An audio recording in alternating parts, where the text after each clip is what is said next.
My name is Jerry Bouma, and I chair the Edmonton Consular Corps. I also am the Honorary Consul for the Kingdom of the Netherlands. Now, some of you may be familiar with the hierarchy, but I suspect many aren't, because most people will say, what the heck is the Edmonton Consular Corps?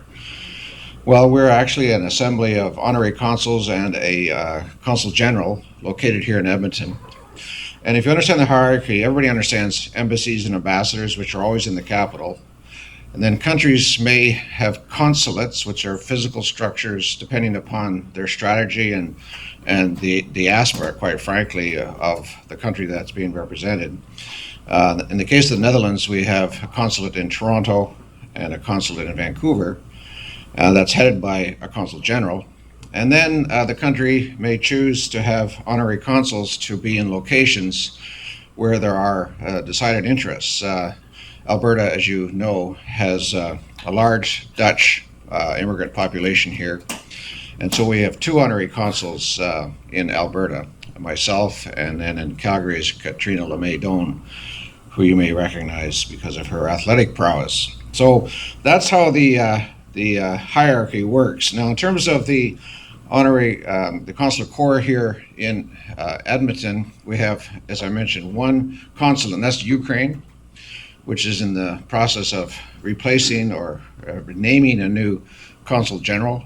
A very difficult situation, as you can well appreciate. And I was just thinking, as Mark was pointing at housekeeping rules, where washrooms are, etc. Fortunately, we don't have to say in the case of a drone attack, we have to go there. But that's the situation, as you know.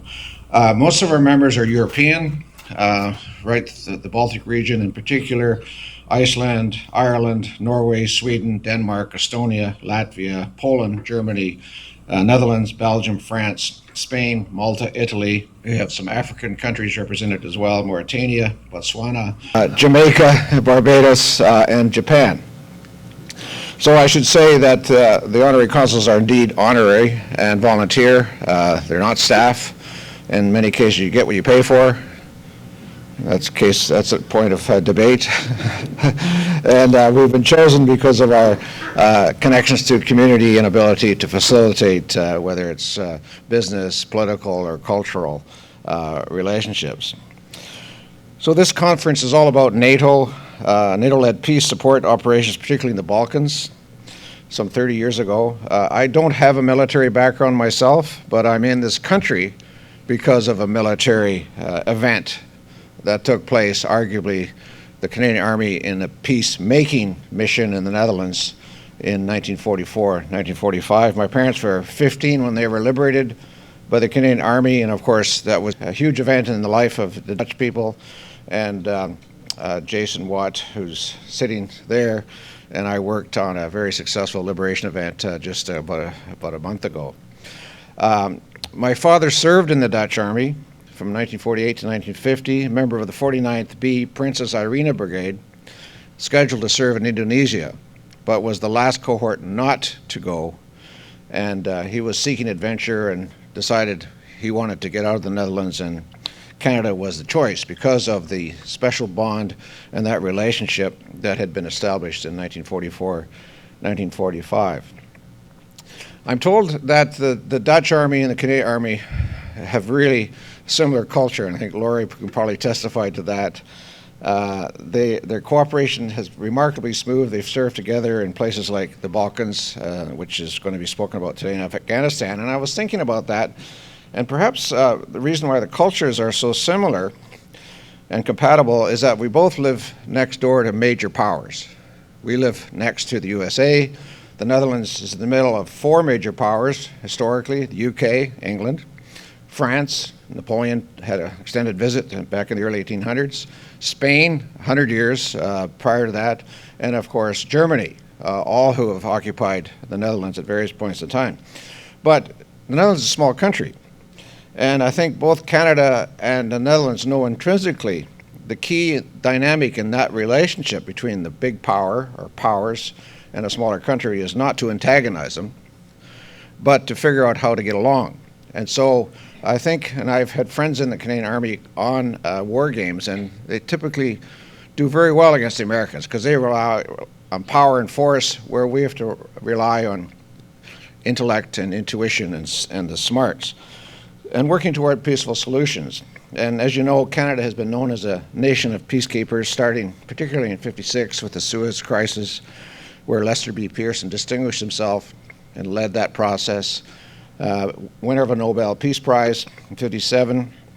Subsequently, as you well know, this room is replete with historical knowledge, but Canada played a key role. And I remember growing up hearing about Canada's role in Cyprus and, of course, Africa, Yemen, and, of course, the Balkans in '92. So in closing, there are two things that continue to puzzle me, and call me naive, but I do have a sense of history. And the first thing that puzzles me is that we as a modern civilization have not been able to move beyond the need to control territory and the people on those territories, the primary motif or basis for war.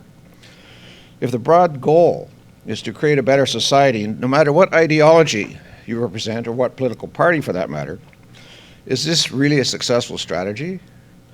And any basic understanding of history and psychology would answer with a resounding no. How do you create wealth? Is it not through rule of law, respect for people and property, transparency in how decisions are made within open political structures, and education, enabling people to be creative, productive, and rewarding them for just that? Show me the success of any closed system, and Europe is filled with castles. I can go much closer to our own, some structures such as supply management, closed system, they all inevitably crumble. And that is a fundamental law of social and dynamic forces. They all inevitably collapse. And the second, that such little in the way of resources and priorities or even thought goes into the whole dynamic of peacekeeping, how to maintain or sustain peace.